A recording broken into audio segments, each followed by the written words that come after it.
जय हिंद दोस्तों। हम लोग पढ़ रहे थे कक्षा 12 का भौतिकी विज्ञान पढ़ रहे थे, जिसमें से हम लोगों ने एक पहला चैप्टर का क्या क्या लेक्चर देखा था।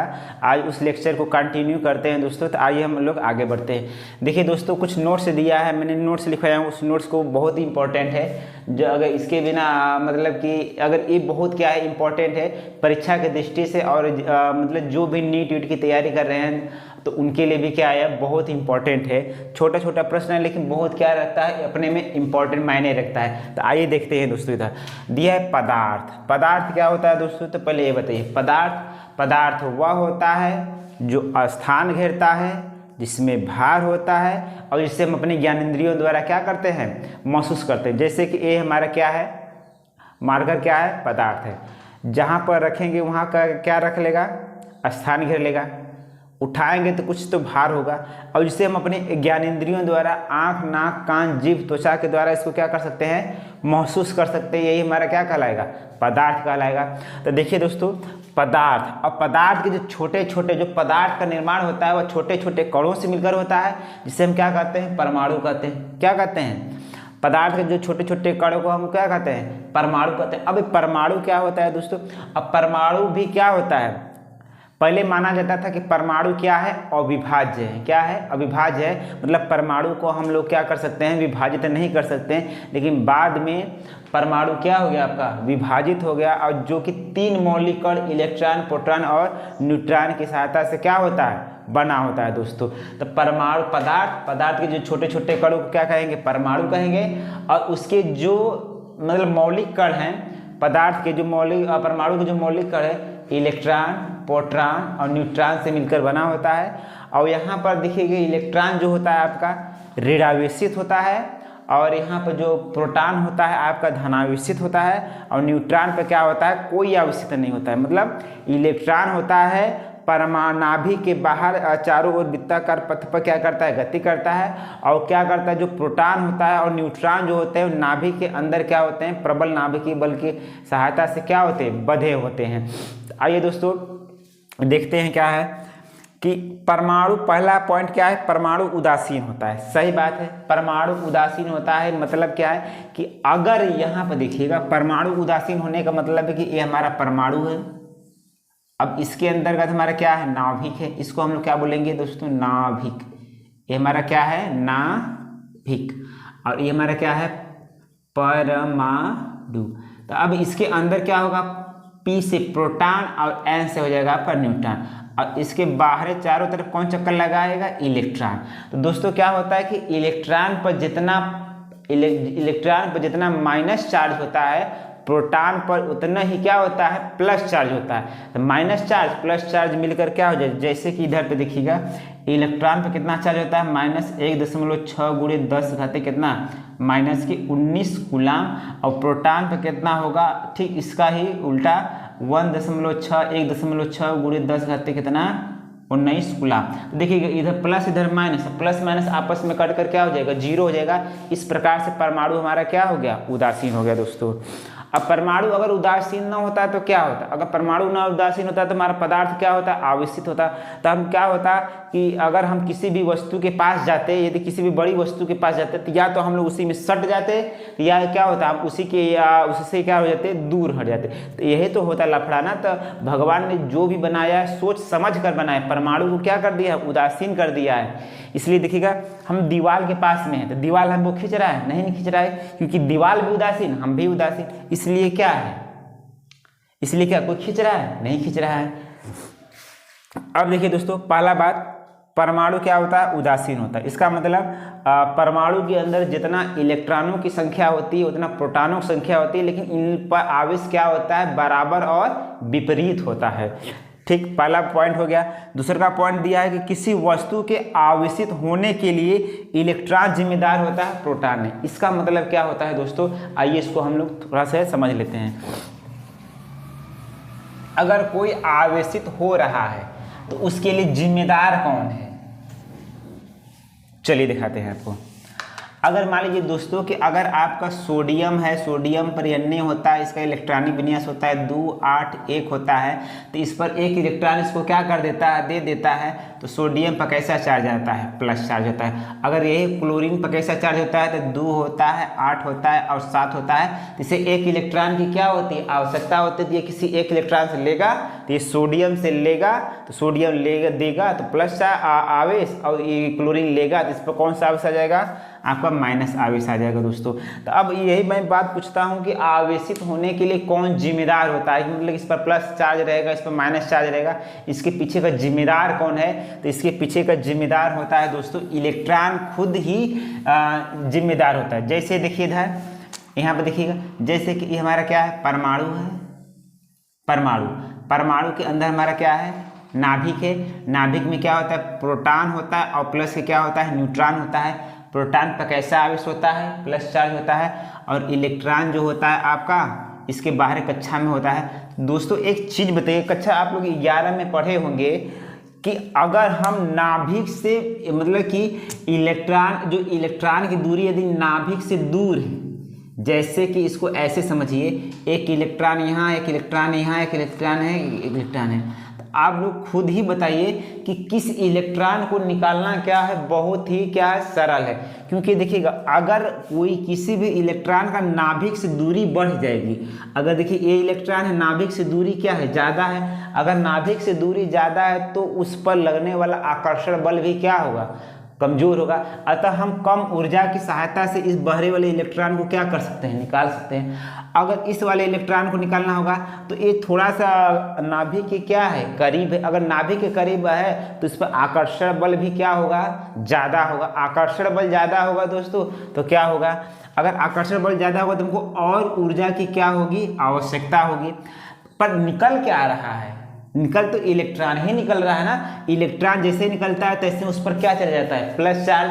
अगर जिसमें से किसी पर इलेक्ट्रॉन आ जाए तो उस पर कौन सा चार्ज हो जाता है, माइनस चार्ज हो जाता है। तो देखिए प्लस चार्ज और माइनस चार्ज होना किस पर निर्भर करता है, इलेक्ट्रॉन पर ही। सोडियम में से एक इलेक्ट्रॉन निकलता है तो इलेक्ट्रॉन निकलता है तो उस पर कैसा चार्ज, प्लस चार्ज। लेकिन जैसे ही क्लोरीन पर एक इलेक्ट्रॉन आ जाता है तो उस पर कैसा चार्ज आ जाता है, माइनस। तो इसीलिए मतलब धनावेश और ऋणावेशित होने का जिम्मेदार कौन होता है, आपका होता है इलेक्ट्रॉन ही जिम्मेदार होता है, प्रोटॉन जिम्मेदार नहीं होता। देखिएगा जैसे जैसे हम इसके पास में जाते जाएंगे हमको ऊर्जा की मात्रा क्या होती जाएगी, बहुत ही ज़्यादा मात्रा में हमको ऊर्जा की आवश्यकता होगी। और ये भी बात ध्यान दीजिए कि ये प्रोटॉन कहाँ है, नाभिक के अंदर है। इसका मतलब है कि नाभिक के अंदर यह प्रबल नाभिकीय बल की सहायता से क्या है, यह बंधा हुआ है। कौन, प्रोटॉन।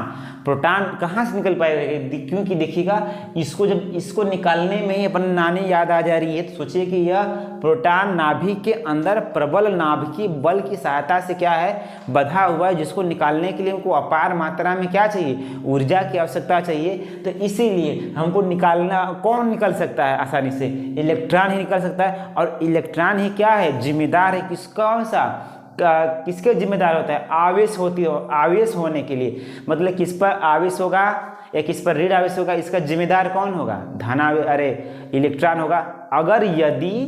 अगर यदि इलेक्ट्रॉन निकल रहा है तो उस पर कैसा चार्ज आ जाएगा, धनात्मक आ जाएगा। अगर किसी में से इलेक्ट्रॉन आ रहा है तो उस पर कैसा चार्ज आ जाएगा, ऋणात्मक चार्ज आएगा। तो ये बात हो गया। तो ये पूछता है, वो विकल्प में पूछता है, बताइए कि किसी वस्तु पर आवेशित होने का जिम्मेदार कौन होता है, तो वह आपका इलेक्ट्रॉन है, न कि प्रोटॉन। जबकि प्रोटॉन नाभिक के अंदर प्रबल नाभिकीय बल की सहायता से क्या होता है, बंधा होता है। हम इलेक्ट्रॉन को ही क्या कर सकते हैं, निकाल सकते हैं। आप लोग खुद ही देखते हो इतना इलेक्ट्रॉनिक विन्यास करते हैं, मैग्नीशियम करते हैं, एल्युमिनियम करते हैं, तो इसके बाय कक्षक में 3 इलेक्ट्रॉन होते हैं। तीनों इलेक्ट्रॉन जब निकलेंगे तो 3 धन आवेश ले लेंगे ना, और जिसको 3 इलेक्ट्रॉन चाहिए वो क्या धर लेगा, आपका ऋणात्मक धर लेगा। तो वही बात मैं आपको क्या कर रहा हूँ, समझा रहा हूँ कि आवेशित होने के लिए इलेक्ट्रॉन जिम्मेदार होता है, न कि प्रोटॉन जिम्मेदार होता है। अब दोस्तों देखिएगा, अब हम लोगों को ये पता होता था कि क्या, ध्यान से देखिएगा, हमको ये पता था कि जो पदार्थ है परमाणु से मिलकर बना होता है। छोटे पदार्थ, छोटे छोटे कणों को हम लोग क्या कहेंगे, परमाणु कहेंगे। अब परमाणु तो कहेंगे, लेकिन ये परमाणु भी तो विभाज्य है। परमाणु भी क्या है, विभाज्य है, जो इलेक्ट्रॉन प्रोटॉन न्यूट्रॉन के कणों से मिलकर बना होता है, जिससे हम लोग क्या कहते हैं, मौलिक कण भी कहते हैं। क्या कहते हैं, इनको हम मौलिक कण भी कहते हैं। किसको, इलेक्ट्रॉन प्रोटॉन न्यूट्रॉन को। अब दोस्तों एक बात आप लोगों को यह समझनी चाहिए कि दोस्तों अगर मैं कहूँ कि इलेक्ट्रॉन पर आखिर माइनस चार्ज ही क्यों होता है, इलेक्ट्रॉन पर माइनस चार्ज ही क्यों होता है, प्रोटॉन पर प्लस चार्ज ही क्यों होता है, और न्यूट्रॉन पर अनावेशित मतलब कोई आवेश नहीं होता, तो इसका काहे बदे होता है दोस्तों। अगर कभी आप लोगों ने कक्षा 9, 10, 11 पढ़े होंगे तो कभी आपने ये जिक्र किया कि अरे यार इलेक्ट्रॉन पर आखिर माइनस चार्ज ही क्यों होता है, इलेक्ट्रॉन।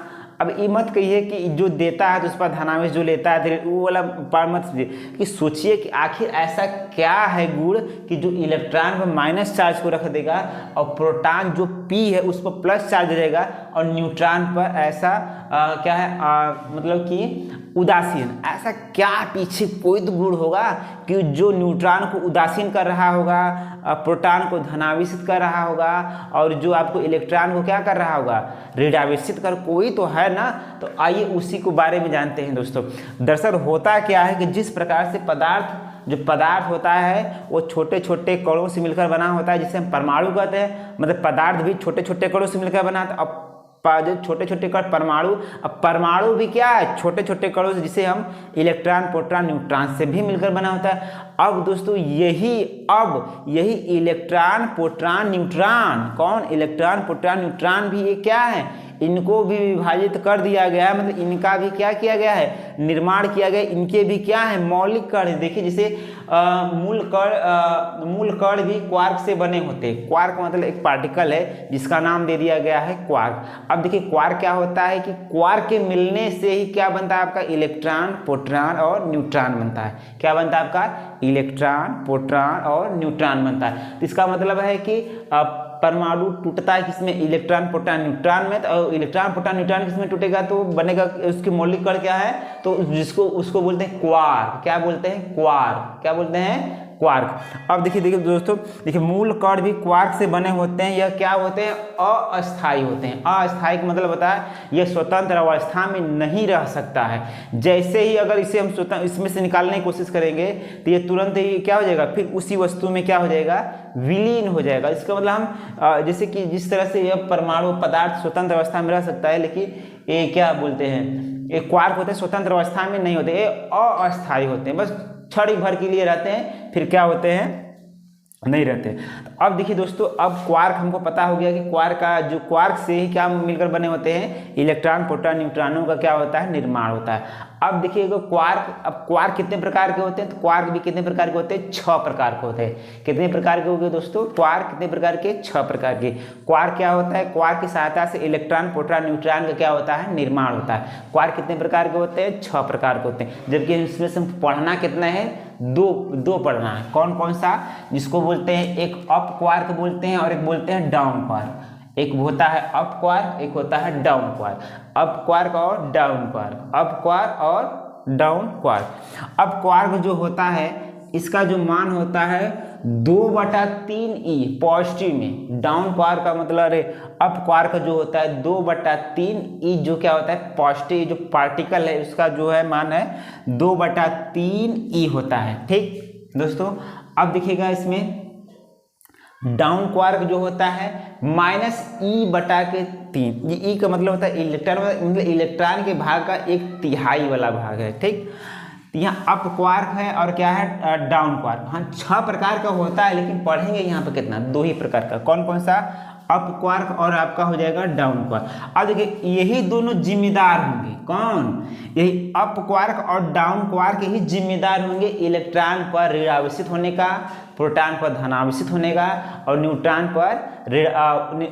पर उदासीन होने का, यही जिम्मेदार होंगे। देखिए जैसे कि आपका इलेक्ट्रॉन है, देखिए इलेक्ट्रॉन है ना, इलेक्ट्रॉन में अगर देखिए इलेक्ट्रॉन है तो यहाँ पर देखिएगा डाउन क्वार्क के 3 पार्टिकल, क्वार्क के 3 पार्टिकल, वो कौन से particle, down quark. Down quark के 3 पार्टिकल -e/3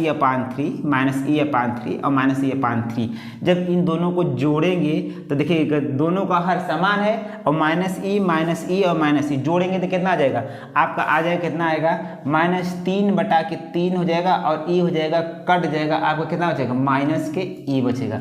तो देखिए दोस्तों इलेक्ट्रॉन पर जो आवेश कहाँ से आता है, उसके जो मौलिक जो टूटा हुआ पदार्थ है जिसे हम क्वार्क कहते हैं, और क्वार्क का जो अप क्वार्क और डाउन क्वार्क के संयोजन से मिलने से किसका निर्माण होता है आपका, इन्हीं सब इलेक्ट्रॉन पर ऋणावेशित होने का, प्रोटॉन पर धनावेशित होने का और न्यूट्रॉन पर उदासीन होने का मूल कारण बनता है। देखिएगा इलेक्ट्रॉन पर ऋण आवेशित कहाँ से आता है कि आपका जो डाउन क्वार्क है, डाउन क्वार्क के 3 भाग मिल करके किसका निर्माण करते हैं, इलेक्ट्रॉन का निर्माण करते हैं। देखिएगा -e/3 और बराबर जब इसको जोड़ेंगे तो कितना आ जाएगा आपका -e आ जाएगा।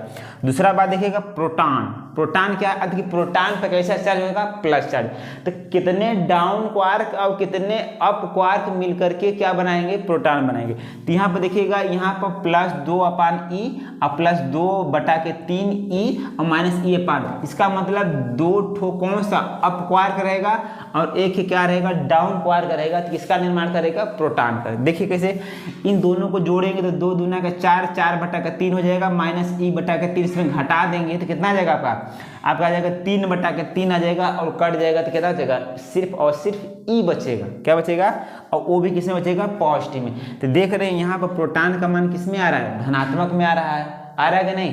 तो इसका मतलब प्रोटॉन का धनावेशित होना किस बात पर निर्भर करता है, तो क्वार्क पर निर्भर करता है, और क्वार्क भी इस पर निर्भर करता है, अप क्वार्क और डाउन क्वार्क। तो प्रोटॉन के लिए 2 ठे अप क्वार्क और 1 ठे डाउन क्वार्क मिलते हैं, तो किसका निर्माण करता है, प्रोटॉन का। इलेक्ट्रॉन के लिए 3 ठे डाउन क्वार्क में रहेगा, तो क्या हो जाएगा आपका, किसका निर्माण करेगा, इलेक्ट्रॉन। और न्यूट्रॉन पर भैया उदासीन करना, तो उदासीन होने के लिए बताइए आप ही क्या चाहिए, उदासीन होने के लिए क्या चाहिए, तो उदासीन होने के लिए 1 अप क्वार्क चाहिए +2/3 और 2 ठे क्या चाहिए, डाउन क्वार्क। डाउन क्वार्क का मान होता है -e/3 और फिर रहेगा फिर -e/3। जब इसको जोड़ोगे तो कितना हो जाएगा 0/3 और मान आपका कितना आ जाएगा 0 आ जाएगा। तो यहाँ पर देखिए दोस्तों अब आप लोग यह जान गए हो कि इलेक्ट्रॉन पर माइनस चार्ज, प्रोटॉन पर प्लस चार्ज और न्यूट्रॉन पर उदासीन क्यों होता है और कहाँ से आता है, इसके पीछे का क्या कारण क्या करें जान लीजिए।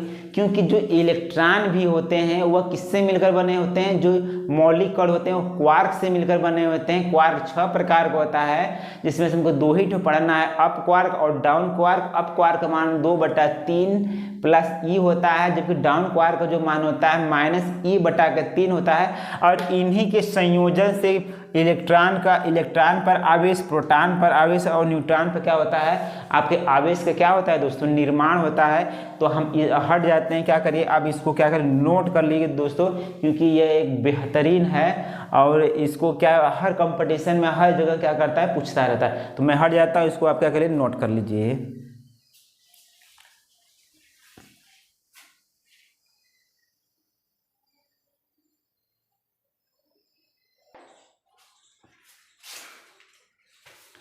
आइए दोस्तों हम क्या करते हैं, अगला देखते हैं नोट्स में कि अगर समान आवेश आ जाए, समान आवेश का मतलब होता है कि अगर समान जात के हो जाए तो उनके बीच में क्या लगेगा, आकर्षण लगेगा कि प्रतिकर्षण लगेगा। तो वही देखिएगा। अगर दोस्तों अगर मैं आप लोगों से यही बात कहूँ कि अगर आप जैसे कि इधर देखिएगा, ये आपका है लड़का, ये क्या है, ये है लड़का है, इसका हेयर कटिंग थोड़ा सा बना देते हैं,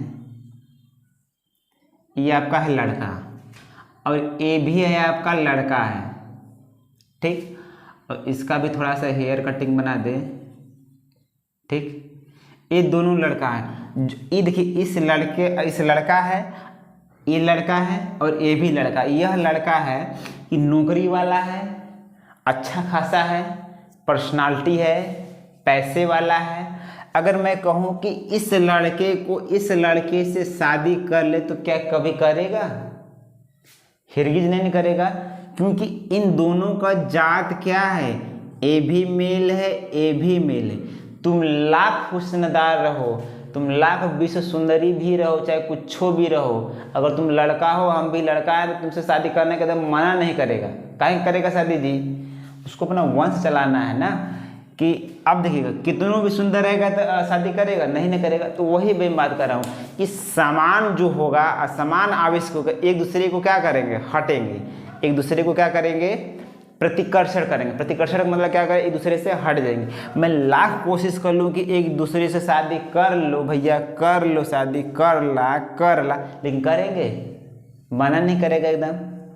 तो वही बात है कि अगर कोई अब लड़की रहे, कोई लड़की रहे कि एक लड़की है और एक उसको बढ़िया से लड़की से कोई बहुत बड़ी स्मार्ट है, एकदम पैसे वाली है, एकदम गोर रंगार चौचक है, तो क्या मैं कहूँगी इस लड़की को इस लड़की से शादी करने के लिए करेगी? हरगिज नहीं करेगी, क्योंकि दोनों को जात क्या है? सेम है। और एक दूसरे को क्या करेंगे? प्रतिकर्षण करेंगे। एक दूसरे को क्या करेंगे? हटा देंगे।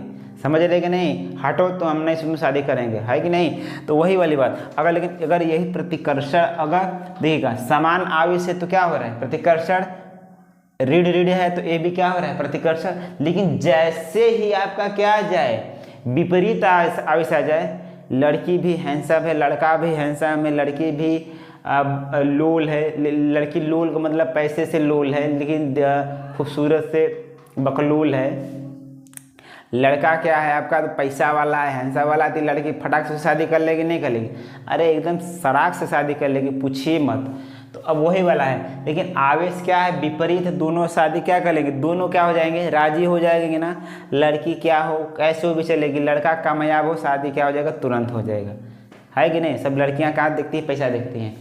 तो इधर देखिएगा, तो विपरीत आवेश हो गया, तो ये आपका धन आवेश हो गया, ये आपका क्या हो गया? ऋण आवेश। तो इन दोनों में क्या हो जाएगा?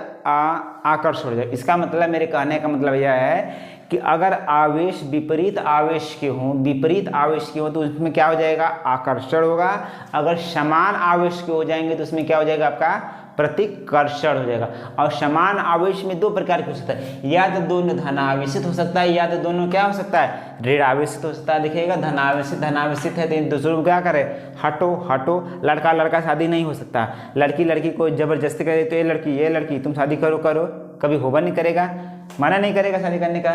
अब देखिएगा उसके बाद क्या होता है दोस्तों, यहाँ पर देखिएगा, इसको हम मिटा देते हैं। अगला देखिएगा, आवेशित वस्तु अनावेशित वस्तु को भी आकर्षण करती। ध्यान से देखिएगा मेरी बात, ध्यान से देखिएगा। ये आपका क्या है? कोई एक आवेशित वस्तु है, क्या आपका है जिसमें क्या है? आवेश है। तो क्या होता है कि यह देखिए इसमें भी ऋण आवेश है, इस पर कैसा है? ये भी इस पर पॉजिटिव चार्ज है, इस पर कैसे चार्ज है? तो ये इसको क्या करेगा? अपनी ओर खींचेगा। आओ ना, आओ ललमुनी, आओ ना, हम तो हर लल्ला तो हमारा ललमुन्नी, इधर आओ। तो वही से तो इसको क्या करेगा? खींचेगा। लेकिन कभी कभी होता क्या है दोस्तों कि अगर कोई भी एक मैटर है जिस पर कोई भी क्या है आपका चार्ज नहीं है, फिर भी ये इसको क्या करता है? अपनी ओर क्या करता है? खींचता है। कभी आप लोग देखे हो दोस्तों कि जो चुंबक होता है, चुंबक, तो चुंबक में अगर समान ध्रुव करेंगे तो सड़क से खींच लेगा, अगर नहीं खींचेगा। अरे समान ध्रुव रहेगा तो एक दूसरे को क्या कर देंगे? प्रतिकर्षित कर देंगे। लेकिन विपरीत ध्रुव वाले रहेंगे तो एक दूसरे को क्या कर लेंगे? आकर्षित कर लेंगे। लेकिन एक बात भी ये भी तो देखिए कि जो चुंबकवा होता है, लोहवा को तो क्या कर लेता है? अपनी ओर आकर्षित। लोहवा कहाँ आवेशित है? आवेशित है। लेकिन क्या तो मतलब कि जो चुंबक है तो आवेशित है, उसमें चुंबकत्व है, लेकिन वो क्या आपके अनावेशित, उसको क्या कर लेगा? अपनी ओर खींच लेगा। तो यही वो प्रकार है कि ये आपका ये भी आवेशित है, ये भी आवेशित है, एक दूसरे को तो खिंचवा करेंगे, या तो खींचेंगे या तो क्या करेंगे? प्रतिकर्षण करेंगे। अब देखिए ये भी तो अनावेशित। देखिएगा एक आवेशित आवेशित कण को भी आकर्षित करेगा, और एक है अनावेशित कण को भी क्या करेगा? इसको भी अपनी ओर खींचेगा। तो सोच के देखिएगा हमको कैसे पता चलेगा? अगर मान लीजिए आपसे न कहा जाए कि बताइए इन दोनों में, बस हमको ये पता रहे कि इन दोनों में से कोई एक आवेशित है, और आवेशित है तो हम कैसे पता करेंगे कि कौन सा आवेशित है? ये आवेशित है कि ये आवेशित है? बताओ, सोच के आप बताइए। ये आवेशित है पता है, लेकिन क्या होता है कि जो आवेशित वाला भाग होता है एक आवेशित भाग को भी खींचता है और अनावेशित भाग को भी क्या करता है, अपनी ओर खींचता है। तो देखिएगा, अब मुझे कैसे पता चलेगा कि अनावेशित आवेशित है, नहीं पता चलेगा। तो इसका मतलब यह है, देखिए यहाँ पर, तो आवेशित वस्तु अनावेशित वस्तु को भी क्या करता है, आकर्षण करता है। मतलब आवेशित वस्तु को भी आकर्षण करेगा और जो अनावेशित वस्तु है उसको भी क्या करेगा, आकर्षण करेगा। अतः आवेशन का सही माप आकर्षण नहीं होता है। मतलब इसका हम सही सर्टिफाइड करेंगे कि यह हम आकर्षण के द्वारा ही हम आवेश को मापा जा सकता है, ये बात की धारणा क्या है, गलत है। क्योंकि इसमें आवेशन नहीं है फिर भी इसको खींच रहा है, इसमें तो आवेशित है इसको भी खींच रहा है। तो इसका मतलब आकर्षण कभी भी आवेशन का सही माप नहीं हो सकता। तो इसके लिए हमको क्या दिखाना पड़ेगा, प्रतिकर्षण। प्रतिकर्षण ही क्या है आपका मेन, आपका क्या है आवेश। कैसे सोचिए, देखिएगा, मान लीजिए कि ये आपका क्या है, ये आपका ऋण आवेश है। क्या आपका है, ऋण आवेश है ना। तो अब देखिएगा, तो अब हम क्या करेंगे, यहाँ पर हम लगाएंगे माइनस चार्ज, यहाँ ले लेते हैं माइनस। अगर हम इसके पास में ले जाएंगे तो इसको क्या कर देगा, देखिएगा, हमको ई पता है, हमको ई पता है कि ऋण आवेशित है और ये आपका क्या है, धन आवेशित है। ये आपका ऋण आवेशित है, अरे सॉरी, ये आपका ऋण आवेशित है, ये आपका उदासीन है। ये आपका क्या है, उदासीन। अब हमको चेक करना है, हमको पता नहीं है, मतलब रख दिया गया, अब हमको पता नहीं है कि कौन सा, बस ये पता है कि एक ही क्या है आपका ऋण आवेशित है और एक ही आपका क्या है धन बिना आवेशित का है। तो हम इसके विपरीत ऋण आवेशित, एक पता चल गया ना ऋण आवेशित है, तो बस हम क्या करेंगे कि एक अलग से ऋण आवेशित वाला कर आवेशित कण को क्या करेंगे, हम लाएंगे और इसके पास में रखेंगे। अगर यदि क्या करें, अगर हम ऋण आवेशित वाले पार्ट को क्या करेंगे, इसके समीपले इन दोनों में क्या हो जाएगा, प्रतिकर्षण, एक दूसरे से क्या हट जाएंगे, दूर हट जाएंगे। अब बताइए, जब इसके पास में ले जाएंगे तो कोई हटाव होगा, नहीं होगा। तो यही कारण है दोस्तों कि आवेशन का सही माप क्या आपका है, प्रतिकर्षण। अगर सही बात में एक्चुअल में बात करें कि हम कैसे पता करेंगे कि इसमें कौन सा आवेश है, आवेश नहीं, तो ये किससे पता चलेगा, प्रतिकर्षण की सहायता से क्या करेगा, हमको लोग पता चलेगा। आकर्षण आवेशन का सही माप नहीं है, इसका सही माप क्या है, प्रतिकर्षण। ये आपके बहुविकल्पी प्रश्न में दिया है कि बताइए आवेशन का सही माप क्या है, आकर्षण प्रतिकर्षण, आकर्षण प्रतिकर्षण दोनों, और इनमें से कोई नहीं। तो इसमें से कौन सही आपका करेक्ट है, तो प्रतिकर्षण आपका क्या है, सही जवाब है दोस्तों। तो आवेशन का सही माप आपका क्या है, प्रतिकर्षण है, न कि आपका आवेशन है दोस्तों। अब इसके बाद हम क्या करेंगे, एक प्रयोग करेंगे। क्या करेंगे, प्रयोग करेंगे और हम लोग यह देखेंगे कि क्या वास्तव में यह बात सही है कि प्रतिकर्षण ही इसका सही माप है। तो आइए हम लोग उस प्रयोग को भी क्या कहते हैं, देख लेते हैं। पहले क्या करिए, इसको आप लोग वीडियो को पोस्ट करके क्या कर लीजिए, इसको लिख लीजिए। हम हट जाते हैं।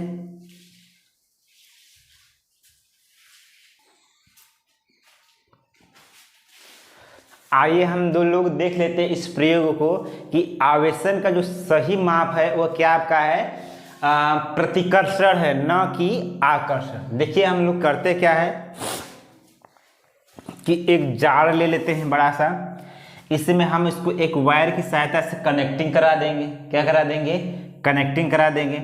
और इस पर क्या करेंगे, मतलब गोल्ड, मतलब सोने की, क्योंकि सोने के बहुत पतली से पतली क्या बनाया जाता है, पट्टी बनाया जा सकता है, उसके तार भी बनाया जा सकता है, आप लोगों को पता होगा। तो देखिए सोने की दो पतली पतली पत्ती हो गई। अब हम क्या करेंगे कि एक आवेशित कण ले आएंगे, एक अनावेशित कण ले आइए, अनावेशित रॉड ले आइए। अब ये अनावेशित है, इस पर कोई भी आवेश नहीं है। क्या है, आवेश नहीं है। तो होगा क्या, जैसे ही अगर कोई आवेश नहीं है तो इस पर हम इसको टच करेंगे, तो टच करेंगे तो क्या इसके बीच में यदि कोई भी हलचल उत्पन्न हो, न तो आगे आए, न तो क्या आए, पीछे आए, न तो आगे आए ना तो पीछे आए, अगर कोई भी हलचल नहीं होता है तो हम लोग यह बात स्पष्ट हो गया कि यह जो रॉड है या जो यह वस्तु है या जो पदार्थ है इसमें कोई भी आवेश नहीं है।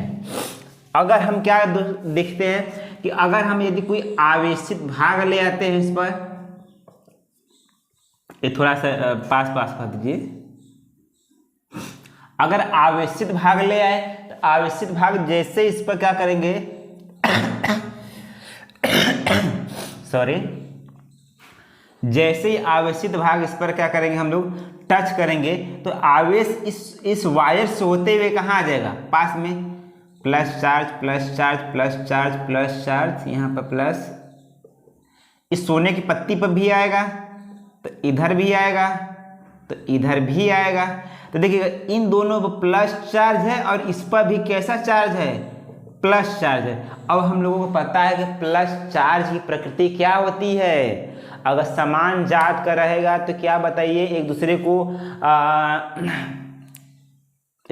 को सहन कर पाएगा, जिससे मतलब लड़का से लड़का की शादी कराएंगे तो कभी ऐसा पॉसिबल है, चाहे कितनों दोनों लड़का बढ़िया अच्छा नौकरी वाला है, बॉडी बिल्डिंग वाला नहीं होगा।